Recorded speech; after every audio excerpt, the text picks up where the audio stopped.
Hello, it is my privilege to introduce you to Marianne Marks. Marianne is the creator, founder, and CEO of LabSmarts. Thank you, Marianne, for being here, and we can't wait to see more. Oh, thank you, Michelle, for having me. I really appreciate it. Once they create an account, their free trial account, this area would be blank. But what you would do first is, as you start adding tests, you'll see your most recent tests added here. But it's real simple to use.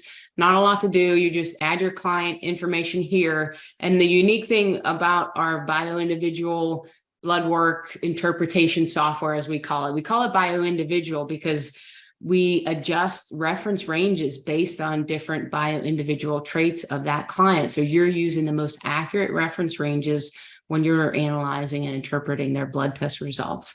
So you would enter their first name, last name. If it's a female, we have ranges for premenopause, postmenopause, different trimesters of pregnancy. So a lot of midwives and nurse practitioners and any pregnancy-focused clinicians are using the software to help them better interpret blood tests for their pregnant patients. You put their date of birth. I have different reference ranges for different age groups, some adjustments for ethnicity, and a nice adjustment for elevation. So clients living in a higher elevation city like Denver, they make more red blood cells because there's less oxygen there. So this a normal body process. So you can't compare their red blood cell markers around anemia to somebody living at sea level. So we'll allow you to enter their elevation and use the appropriate reference ranges based on their elevation. That's a pretty cool feature. And cigarette smoking and alcohol drinking, we do some adjustments of possible root causes of anemia based on that. So you would enter your client information, click save. They'll come to the top of this table. You click this button here, and that allows you to enter their blood work in the software. You put the collection date from when the blood test was collected. I'll show you this. So the values in here are placeholders, but they have a meaning. They represent the mean of the range for that particular client based on their attributes. So you can see how that changes based on what type of client that you select. So we try to make the data entry go as fast as possible. So we group things where they make sense and auto calculate any formulas that are available. So for example, the first thing you would enter, everybody has a CBC with differentials and platelets. So you would enter, just for an example, red blood cells, hemoglobin, and hematocrit, tab, and we auto calculate the indices because they're just formulas based on these three markers. Also for white blood cell differentials, you enter either the absolutes in either of these two units and the percent, and we'll calculate the other and plot them on the bar graphs. So the whole point of this is where you're going to take your patient's results, enter it into the software. We're going to plot those on these color-coded bar graphs with optimal reference ranges. And I'll talk more about what that means. And we'll give you some possible root causes of why things are high or low. So there's about 118 different markers in the software that you can add, but whatever biomarkers that you have on that test, you enter them here and then you click save and those get added as one test. And so when you create a free account, you get two tests to try it out for free. So we have the CMP, lipid panel markers, iron panel markers, a complete thyroid panel, and additional markers listed in alphabetical order. Also, so if it was a premenopausal female and you have hormone markers for her, you can select the menstrual phase and we'll use the appropriate reference ranges based on her menstrual phase. So whatever markers you have, you enter them, click save, and then they'll come down here to these are just the last 5 markers added. And we'll go, I've been doing some testing. So I have a bunch of different pregnant women in here. Let me go up here real quick. I'll go home. And I'll show you, this is the fun part. Once you add the stuff, then you get to see it on the bar graphs. So we'll start with Wilma here. So you click that button and all her values get plotted on all these bar graphs. So this first section, and also, so we take the client information at the time of the collection date so we can calculate the age so we know which reference ranges to use and all these other things here. So this first section, and so I'm a holistic nutrition consultant, functional medicine practitioner, and so I'm not allowed to diagnose, and most of my colleagues aren't. So I made the software using non-diagnostic terms so we don't get in trouble for diagnosing, because that's not what we're trying to do. We're just trying to use blood work to help identify body system imbalances and dysfunctions before they become a disease. And so as alternative health practitioners, we want to help be more proactive and get people thinking, correcting things before they become a problem. So that's kind of what this is all about. And so things fall outside of the optimal range. And so optimal range is a tighter set of reference ranges backed by all sorts of studies that I've done. And I'll show you in the bibliography how you can see that. So next to any marker inside the software, you click this button here, and that takes you to the bibliography, and it shows you all the different studies that I've used to come up with all the different reference ranges for every single marker in here. You can click this button, go to the top and click thyroid and go down and see all the different studies I have for using a TSH of optimal of 1 to 2. And these are all the studies for that. So that's the bibliography. But so this first section here is around anemia, but like we said, we don't diagnose. So we're saying suboptimal blood oxygen delivery. That's just a process of the red blood cells delivering oxygen to all cells of the body. So that's anemia, but we won't say that. So this is the likelihood of anemia based on these 3 markers, the type of anemia. This one happens to be a microcytic hyperchromic anemia, the size and color of the red blood cells. Once you get the type of anemia, then we run through another set of patterns to help us identify the possible root causes of that anemia. And in this is an example where if you had the iron panel, we can narrow down the possible root causes even further. But this is just an example of what it would look like if you didn't have the iron panel markers. And the microcytic hyperchromic anemia, a lot of times with low hemoglobin, conventional medicine may say, oh, you have low hemoglobin, small red blood cells, you should go take iron. But there's a lot of different possible root causes for that than just an iron deficiency. So you really need to test the iron panel before we can narrow down and recommend something to a patient. So this is just an example of all the possible root causes that it could be for this type of anemia. And I'll show you the next test where we have the iron panel, we can narrow that down. And there's also some more information in here to give you it gives you insights on how we came up with some of these possible root causes, additional testing we would recommend. And immediately you would see here, you would order the iron panel because there's no iron panel. We wouldn't even spend time ordering these other things until we know, what the iron panel tells us, and some other information in here, diet and lifestyle. So let me just click this real quick. The next test is to be the same set of values. Now we have information for the iron panel, and see how we quickly narrowed it down to a heme synthesis dysfunction. Really is a sideroblastic anemia, but it is the process of converting iron into heme to make hemoglobin. And that, you could see now we have the iron panel below here. And based on the iron panel, we have a high saturation. Iron is a little bit more than optimal.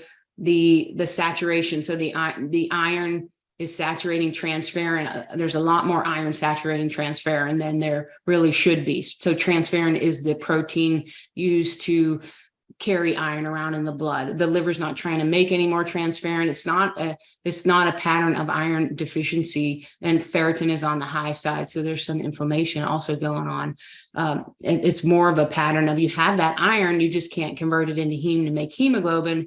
And in this case, we can tell that it could be a vitamin B6 deficiency, because if you go to the insights now, AST and ALT, those are liver enzymes, B6 dependent enzymes. And so when they're low, you can maybe infer that there's a B6 deficiency. So all this stuff happens behind the scenes, all these different patterns that you don't have to think about.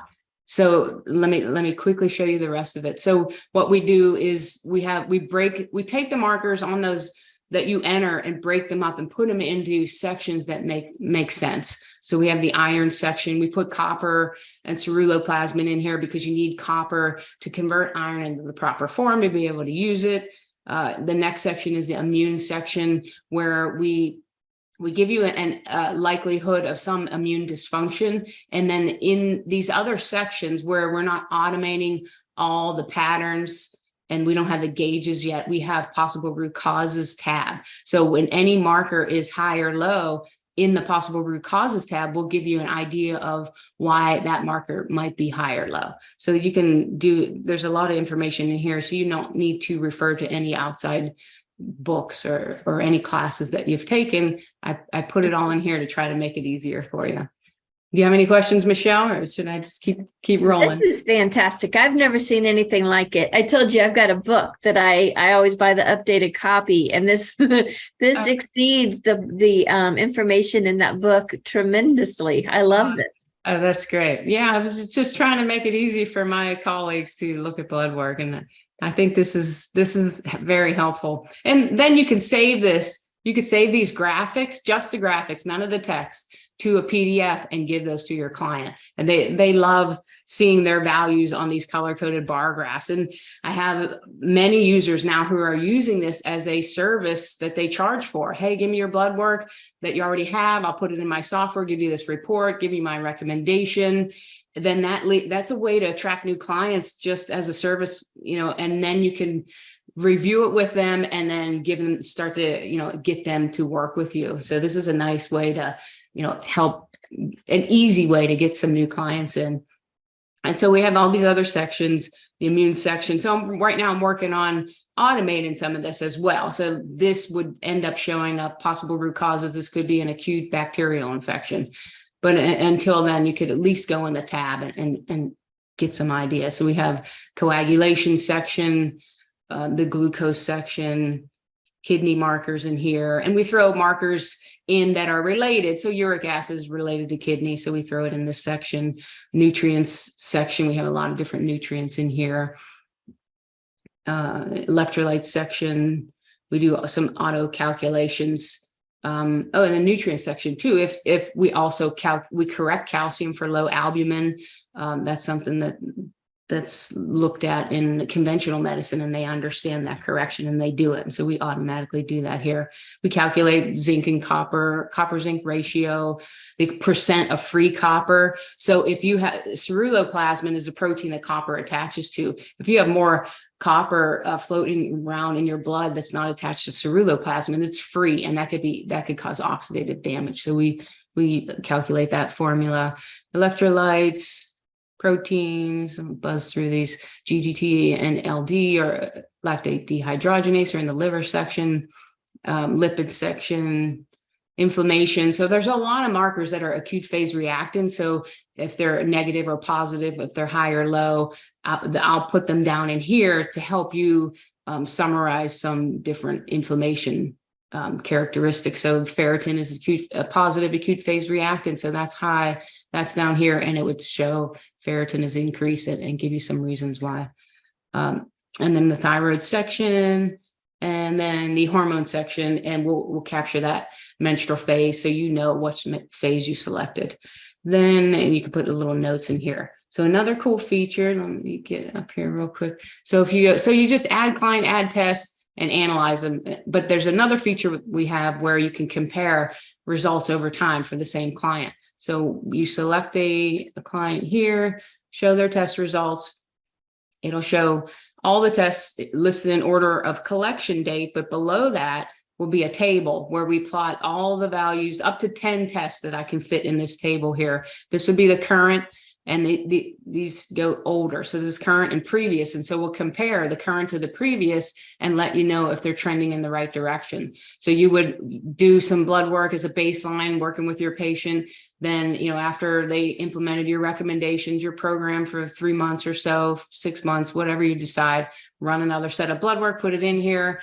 They see a bunch of green thumbs up. They're like, oh my gosh, your recommendations are improving my results. And then, that helps. It's like data to back up, showing you both that they're doing, your recommendations are helping. And you can also, the same thing, you could save that to PDF and share that with the client. So yeah, I say, oh, that's all. I always say, oh, that's it. But there's a lot that goes underneath it that you don't have to do, and it makes your job easier at looking at blood work. Absolutely. And you gave us an example that was a woman, but do you also do some hormone analysis for men and testosterone and that kind of thing? Oh yeah, there's definitely different reference ranges for men than women in testosterone. Yeah. Uh-huh. But you do a hormone analysis for men as well? Yes. Uh-huh. Excellent. Yeah.